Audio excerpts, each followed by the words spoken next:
Hi ನಮಸ್ತೆ ಎಲ್ಲರಿಗೂ ಸ್ವಾಗತ ಮತ್ತೊಮ್ಮೆ ನಮ್ಮ ಚಾನಲ್ಗೆ. ಸೊ ನಾನಿವತ್ತು ಬ್ರೆಡ್ಡನ್ನು ಬಳಸ್ಕೊಂಡು ಒಂದು ಸ್ವೀಟ್ ರೆಸಿಪಿ ಮಾಡೋದು ತೋರಿಸ್ತೀನಿ.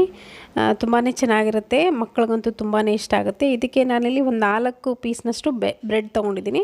ಒಂದು 4 ಟೇಬಲ್ ಸ್ಪೂನಷ್ಟು ಸಕ್ಕರೆ, ಒಂದು 4 ಟೇಬಲ್ ಸ್ಪೂನಷ್ಟು ಕಸ್ಟರ್ಡ್ ಪೌಡ್ರು, ಅಂದರೆ ಫ್ರೂಟ್ ಕಸ್ಟರ್ಡ್ ಅಂತ ಏನು ಹೇಳ್ತೀವಿ ಅದು. ಹಾಗೆ ಇಲ್ಲಿ ಒಂದು ಅರ್ಧ ಬೌಲ್ನಷ್ಟು ಹಾಲು ತೊಗೊಂಡಿದ್ದೀನಿ, ಒಂದು 1/4 ಲೀಟ್ರ್ ಆಗುತ್ತೆ. ಏಲಕ್ಕಿ ಪೌಡ್ರು. ಇವಾಗ ಮಾಡೋದು ನೋಡೋಣ. ನಾನಿಲ್ಲಿ ಬ್ರೆಡ್ ಏನಿದೆ ಇದರ ಎಡ್ಜಸ್ಸನ್ನು ಕ್ಲೀನಾಗಿ ಕಟ್ ಮಾಡ್ಕೊಳ್ತಿದ್ದೀನಿ.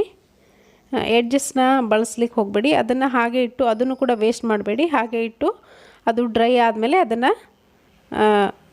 ಅದನ್ನು ಕೂಡ ನುಣ್ಣಗೆ ಪುಡಿ ಮಾಡಿಕೊಂಡು ನೀವು ಸ್ಟೋರ್ ಮಾಡ್ಕೊಳ್ಬೋದು. ಇವಾಗ ಇದು ಬ್ರೆಡ್ ಏನಿದೆ ಇದನ್ನು ಮಿಕ್ಸರ್ ಜಾರ್ಗೆ ಹಾಕ್ಕೊಂಡು ನುಣ್ಣಗೆ ರುಬ್ಕೊಳ್ತೀನಿ ನಾನು. ಇವಾಗ ನೋಡ್ತಿರ್ಬೋದು, ಇಲ್ಲಿ ಇಷ್ಟು ನುಣ್ಣಗೆ ರುಬ್ಕೊಂಡಿದ್ದೀನಿ.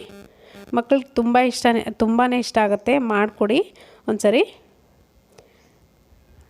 ಸೊ ಇವಾಗ ಈ ಫ್ರೂಟ್ ಕಸ್ಟರ್ಡ್ ಇಟ್ಕೊಂಡಿದ್ದೀನಿ ನಾನು.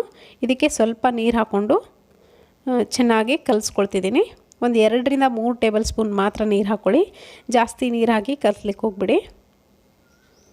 ಇದನ್ನು ಮೊದಲಿಗೆ ಸೈಡಲ್ಲಿ ಈ ಥರ ಕಲಸಿಟ್ಕೊಳ್ಳಿ. ಆಮೇಲೆ ಇಲ್ಲಿ ಒಂದು ಸಾಸ್ ಪ್ಯಾನನ್ನು ನಾನು ಬಿಸಿ ಇಟ್ಕೊಂಡಿದ್ದೀನಿ. ಇದಕ್ಕೆ ಒಂದು 3 ರಿಂದ 4 ಟೇಬಲ್ ಸ್ಪೂನಷ್ಟು ಸಕ್ಕರೆ ಹಾಕ್ಕೊಳ್ತಿದ್ದೀನಿ. ಇಷ್ಟು ಸಾಕು. ಇದು ಸಕ್ಕರೆ ಕ್ಯಾರಮಲೈಸ್ ಮಾಡೋಕ್ಕೆ ಸಕ್ಕರೆ ಒಂದು 4 ಟೇಬಲ್ ಸ್ಪೂನ್ ಆದರೆ ಸಾಕು. ಇದಕ್ಕೆ ಒಂದು 2 ಹನಿ ನೀರು ಹಾಕ್ಕೊಳ್ತಿದ್ದೀನಿ.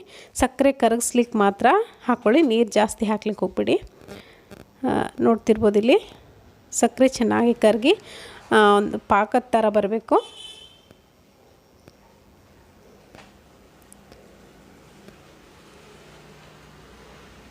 ಈ ಥರ ಚೆನ್ನಾಗಿ ಲೋ ಫ್ಲೇಮ್ನಲ್ಲಿ ಇಟ್ಕೊಂಡು ಕರಗಿಸ್ಕೊಳ್ಳಿ. ಯಾವುದೇ ಕಾರಣಕ್ಕೂ ಹೈ ಫ್ಲೇಮ್ನಲ್ಲಿ ಇಟ್ಕೊಂಡು ಮಾಡಲಿಕ್ಕೆ ಹೋಗ್ಬಿಡಿ, ಆಮೇಲೆ ಸೀದೋಗುತ್ತೆ ಸಕ್ಕರೆ, ಒಂಥರ ಸ್ಮೆಲ್ ಬರುತ್ತೆ. ಇದು ರೈಟ್ ಕನ್ಸಿಸ್ಟೆನ್ಸಿ.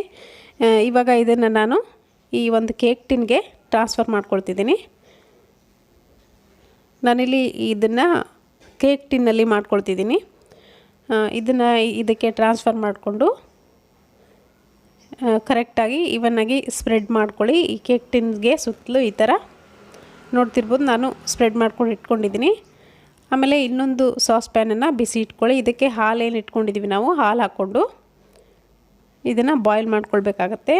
1-2 ಕುದಿ ಬರೋವರೆಗೂ ಕುದಿಸ್ಕೊಳ್ಳಿ. ಅದಕ್ಕೇ ಸಕ್ಕರೆ ಕೂಡ ಹಾಕ್ಕೊಂಡು ಈ ಥರ ಕಲಿಸ್ಕೊಳ್ತಾ 1-2 ಕುದಿ ಬರೋವರೆಗೂ ಚೆನ್ನಾಗಿ ಕುದಿಸ್ಕೊಳ್ಳಿ.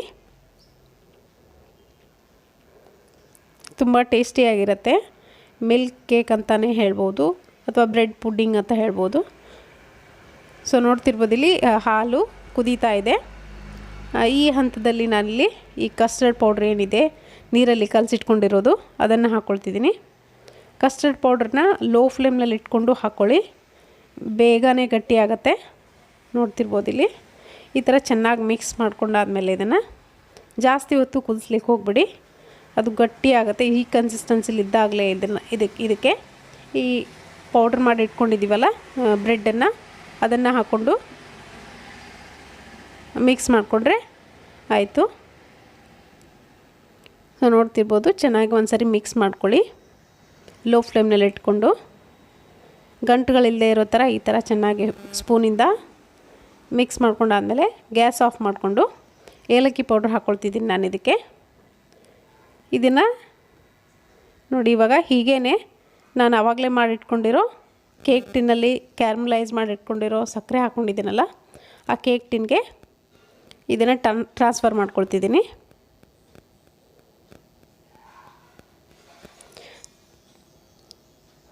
ಸೊ ನೋಡ್ತಿರ್ಬೋದು, ದಿಢೀರಾಗಿ ಮಕ್ಕಳಿಗೇನಾದರೂ ಸ್ವೀಟ್ ಬೇಕಂದರೆ ಈ ಥರ ಮಾಡಿಕೊಡಿ. ಒಂದು ಅರ್ಧ ಗಂಟೆಲೆಲ್ಲ ಆಗೋಗುತ್ತೆ, ಟೇಸ್ಟಿ ಆಗುತ್ತೆ, ಇಷ್ಟಪಟ್ಟು ತಿಂತಾರೆ ಮಕ್ಕಳು.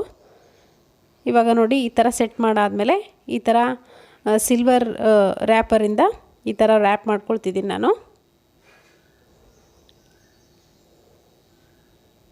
ನೋಡ್ತಿರ್ಬೋದು, ಇಲ್ಲಿ ಈ ಥರ ಮೇಲ್ಗಡೆ ರ್ಯಾಪ್ ಮಾಡ್ಕೊಂಡ್ಬಿಟ್ಟು ನಾನಿಲ್ಲಿ ಇನ್ನೊಂದು ಪಾತ್ರೆಗೆ 1 ಗ್ಲಾಸ್ನಷ್ಟು ನೀರು ಹಾಕ್ಕೊಂಡು ಬಿಸಿ ಇಟ್ಕೊಂಡಿದ್ದೀನಿ. ಇದಕ್ಕೆ ಈ ಥರ ರಿಂಗ್ ಕಟ್ರೋ ಅಥವಾ ನಿಮ್ಮ ಹತ್ರ ಸ್ಟ್ಯಾಂಡೋ, ಪಾತ್ರೆ ಸ್ಟ್ಯಾಂಡೋ ಇದ್ದರೆ ಅದನ್ನು ಇಟ್ಕೊಂಡು ಅದ್ರ ಮೇಲ್ಗಡೆ ಈ ಕೇಕ್ ಟಿನ್ನನ್ನು ಪ್ಲೇಸ್ ಮಾಡ್ಕೊಳ್ಳಿ. ಮೀಡಿಯಮ್ ಫ್ಲೇಮ್ನಲ್ಲಿ ಇಟ್ಕೊಂಡು ಇದನ್ನು ಬಾಯ್ಲ್ ಮಾಡ್ಕೊಳ್ಬೇಕಾಗತ್ತೆ. ಇವಾಗ ಮುಚ್ಚಳ ಮುಚ್ಚಿ ಮೀಡಿಯಮ್ ಫ್ಲೇಮ್ನಲ್ಲಿಟ್ಟು ಒಂದು 15ರಿಂದ 20 ನಿಮಿಷ ಬಿಡ್ತೀನಿ ನಾನು. ನೋಡಿ ಇಲ್ಲಿ ಒಂದು 20 ನಿಮಿಷ ಚೆನ್ನಾಗಿ ಮೀಡಿಯಮ್ ಫ್ಲೇಮ್ನಲ್ಲಿಟ್ಟು ಬೇಯಿಸ್ಕೊಂಡಾಗಿದೆ. ಇದನ್ನು ಓಪನ್ ಮಾಡಿ ಲಿಡ್ ಓಪನ್ ಮಾಡಿ ಮತ್ತೆ ಒಂದು 10 ನಿಮಿಷ ರೂಮ್ ಟೆಂಪ್ರೇಚರ್ ಬರೋವರೆಗೂ ನಾನು ಹಾಗೆ ಇಡ್ತೀನಿ ತಣ್ಣಗಾಗಲಿಕ್ಕೆ. ಅದಾದಮೇಲೆ ಈ ಥರ ಮುಚ್ಚಳ ತೆಗೆದು ಈ ರ್ಯಾಪರ್ ಏನಿದೆ ಇದನ್ನು ತೆಗೆದು ಇದನ್ನು ಸರ್ವ್ ಮಾಡ್ಕೊಳ್ಬೋದು. ತುಂಬಾ ಟೇಸ್ಟಿಯಾಗಿರುತ್ತೆ, ಮಕ್ಳಿಗಂತೂ ತುಂಬ ಇಷ್ಟ ಆಗುತ್ತೆ. ನಿಮ್ಮಲ್ಲಿ ಏನೇನು ಮಕ್ಕಳಿದ್ರೆ ಮಾಡಿಕೊಡಿ. ಒಂದು ಗಂಟೆ ಅರ್ಧ ಗಂಟೆಲೆಲ್ಲ ಆಗೋಗುತ್ತೆ. ಸೊ ಈ ಥರ ಇದನ್ನು ಕೇಕ್ ಟಿನ್ ಏನಿದೆ ಒಂದು ಪ್ಲೇಟಲ್ಲಿ ತಿರುವು ಹಾಕ್ಕೊಂಡು ಇದು ಈಸಿಯಾಗಿ ಬರುತ್ತೆ ಅಲ್ಲಿ. ಸೊ ನೋಡ್ತಿರ್ಬೋದು ಇಲ್ಲಿ ತುಂಬಾ ಟೇಸ್ಟಿಯಾಗಿರುತ್ತೆ. ಕಸ್ಟರ್ಡ್ ಹಾಕಿರೋದ್ರಿಂದ, ಕಸ್ಟರ್ಡ್ ಪೌಡ್ರ್ ಹಾಕಿರೋದ್ರಿಂದ, ಹಾಗೆ ಬ್ರೆಡ್ ಪೌಡ್ರ್ ಹಾಕಿರೋದ್ರಿಂದ ತುಂಬಾ ಸ್ಮೂತಾಗಿ ಸಾಫ್ಟಾಗಿ ಬರುತ್ತೆ ಸ್ವೀಟು. ಬ್ರೆಡ್ ಪುಡ್ಡಿಂಗ್ ಅಂತಲೇ ಹೇಳ್ಬೋದು,